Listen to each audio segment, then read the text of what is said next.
করবার জন্য। তোমার সময় শুরু হয়ে গেল, গুড লাক। ঠিক আছে, যাচ্ছি। দেখা যাক এই ইয়টটাকেও বাঁচাতে পারে কিনা। শন আমার ক্রেডিট কার্ডটা ব্যবহার করে সঙ্গে সঙ্গে প্রচুর জিনিস কিনে আনলো আর ডিফেন্স তৈরি করতে শুরু করলো ফেজ 1 এর জন্য 100টা ক্যানন শট। তোমার প্ল্যানটা আমাকে বলো। আমার প্ল্যান হলো একটা বড় দেওয়াল তৈরি করা, যেটা আশা করি ক্যানন ফায়ার আটকাতে পারবে। এবং গোটা রাতটা কাজ করবার পরে পরের দিন সকালবেলা থেকে শুরু করে গোটা দিনটা 24 ঘন্টা ধরে সে কাজ করে গেল। আর তার এইটা ডিফেন্স। সময় শেষ হয়ে গেছে, চলো চলো দেখা কিছু যাক। ক্যানন শুট করা যাক। ওর ডিফেন্স কি নতুন ইয়টটাকে 100টা ক্যানন বলের হাত থেকে বাঁচাতে পারবে, নাকি আমাদের এই ভিডিওটা নতুন কন্টেস্ট্যান্টকে দিয়ে শুরু করতে হবে? ফেজ 1 শুরু হচ্ছে 4টে ফেজের মধ্যে।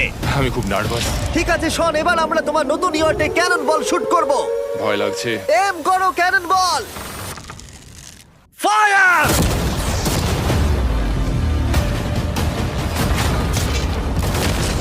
আরে এটা তো কন্টেনার ভেদ করে দিল। ভাই এটা তো স্টোরেজ কন্টেনার ভেদ করে চলে গেল। ক্যানন